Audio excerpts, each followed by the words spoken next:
కాళేశ్వరంపై న్యాయ విచారణకు జడ్జిని ఇవ్వాలని కోరామన్నారు తెలంగాణ సీఎం రేవంత్ రెడ్డి. సిట్టింగ్ జడ్జిని ఇవ్వలేమని రిటైర్డ్ జడ్జిని ఇస్తామని చెప్పారన్నారు. ఈ విషయంలో కేబినెట్లో చర్చిస్తామన్నారు ముఖ్యమంత్రి. కాళేశ్వరంపై రిటైర్డ్ జడ్జితో విచారణపై అసెంబ్లీలోనూ చర్చిస్తామన్నారు. చిట్చాట్లో మాట్లాడిన ముఖ్యమంత్రి కేసీఆర్ బీఆర్ఎస్ పార్టీపై విమర్శలు గుప్పించారు.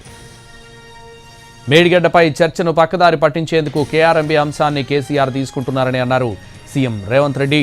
తెలంగాణ అధీనంలో ఉన్న నాగార్జున సాగర్ పైకి జగన్ తుపాకులు పంపి గుంజుకునే ప్రయత్నం చేశారని ఆరోపించారు.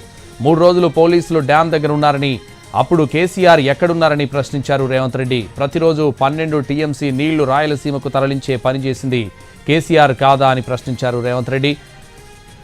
రోజు పెట్టిన చేపల పులుసును తిని రాయలసీమను రత్నాల సీమగా చేస్తామన్నారు. అప్పుడే కేసీఆర్ కమిట్మెంట్ ఏంటో ప్రజలకు కూడా అర్థమైందన్నారు రేవంత్ రెడ్డి.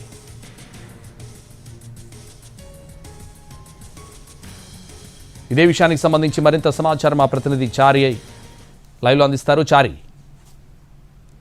కొద్దిసేపటి క్రితమే అసెంబ్లీ సమావేశం ముగిసిన తర్వాత బీఎస్సీ సమావేశం జరిగింది. బీఎస్సీ సమావేశం పూర్తయిన తర్వాత సీఎం రేవంత్ రెడ్డి తన ఛాంబర్లో చిట్చాట్ నిర్వహించారు. ఈ సందర్భంగా బీఆర్ఎస్ మీద, అలాగే కేఆర్ఎంబీకి సంబంధించినటువంటి ఎపిసోడ్ మీద, అలాగే పార్టీ అధికార పార్టీ గతంలోనే కాళేశ్వరం ప్రాజెక్టుకు సంబంధించినటువంటి అవకతవకల మీద, అవినీతి మీద సిట్టింగ్ జడ్జితో విచారణ చేస్తామని చెప్పేసి ఇదే సభలో ప్రకటించారు. ప్రస్తుతం ఆ సభ మళ్ళీ తిరిగి బడ్జెట్ సమావేశాలు ప్రారంభం అయినటువంటి నేపథ్యంలో ఈ సందర్భంగా సీఎం చేసినటువంటి చిట్చాట్లో కొన్ని అంశాలని ప్రస్తావించారు. కాళేశ్వరం ప్రాజెక్టుకు సంబంధించినటువంటి విచారణకు సంబంధించినటువంటి అంశం మీద హైకోర్టుకు లేఖ రాశాము. హైకోర్టు నుంచి మాకు ప్రత్యుత్తరం వచ్చింది.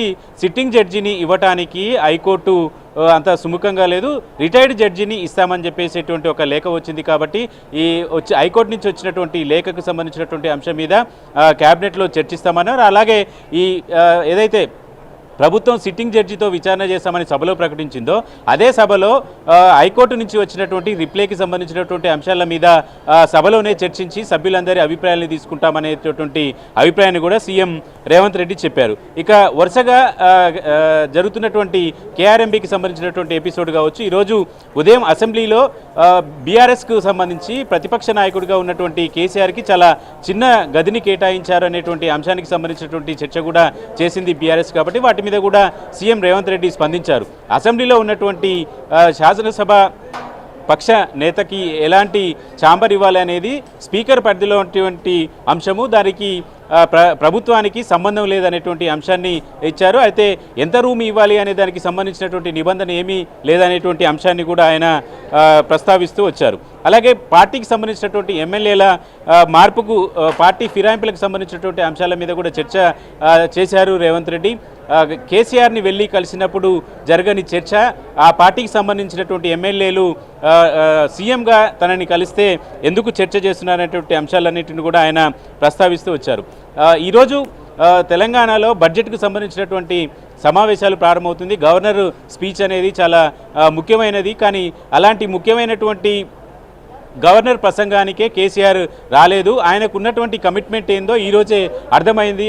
గవర్నర్ ప్రసంగం అంటే అది ప్రభుత్వం యొక్క విజన్ డాక్యుమెంట్ లాంటిది. అలాంటి విజన్ డాక్యుమెంట్కే కేసీఆర్ రాలేదు. ఇక ఆయనకి ఏం విజన్ ఉంది అనేటువంటి అంశాన్ని కూడా ఆయన ప్రస్తావిస్తూ వచ్చారు. ఇక బీఎస్సీకి సంబంధించినటువంటి అంశంలో కూడా సభ ఎన్ని రోజులు నడవాలి, ఏ అంశాల మీద చర్చ జరగాలనేది బీఎస్సీ నిర్ణయిస్తుంది. అలాంటి బీఎస్సీకి కూడా కేసీఆర్ రాకపోగా హరీష్ మాకు అవకాశం ఇవ్వలేదనేటువంటి చేసినటువంటి ఆరోపణల మీద కూడా ఆయన కొన్ని సెటైర్లు వేశారు. కేసీఆర్ కేటీఆర్ రాకపోతే రేపు అసెంబ్లీకి హిమాంశుని పంపిస్తారా ఏంటి అనేటువంటి అంశాన్ని కూడా చర్చ చేశారు. అలాగే ఈ సమావేశాలకి, బీఎస్సీ సమావేశాలకి కేసీఆర్తో పాటు కడియం శ్రీహరి హాజరవుతారని మొదట పార్టీ లెటర్ ఇచ్చింది. కానీ కేసీఆర్ బదులు హరీష్ నేను వస్తానని చెప్తే అది స్పీకర్ పరిధిలోని అంశం, స్పీకర్ నిర్ణయం తీసుకుంటారు తప్ప దానికి ప్రభుత్వానికి సంబంధం ఏంది అనేటువంటి అంశాన్ని కూడా ఆయన ప్రస్తావిస్తూ వచ్చినటువంటి పరిస్థితి అయితే కనబడుతుంది. ఓవరాల్గా గవర్నర్కి సంబంధించినటువంటి అంశము, కేఆర్ఎంబీకి సంబంధించినటువంటి అంశాలన్నిటి మీద కూడా సీఎం స్పందించారు. కేఆర్ఎంబీ మీద కేసీఆర్కి ఎంత కమిట్మెంట్ ఉంది అనే దానికి సంబంధించి ప్రజలు ఇప్పటికే నిర్ణయం ప్రకటించారు. కృష్ణా బేసిన్లో ఉన్నటువంటి నియోజకవర్గాలలో కేవలం 10% కూడా బీఆర్ఎస్ పార్టీ సీట్లు గెలుచుకోలేదనేటువంటి కామెంట్స్ని కూడా రేవంత్ రెడ్డి చేశారు.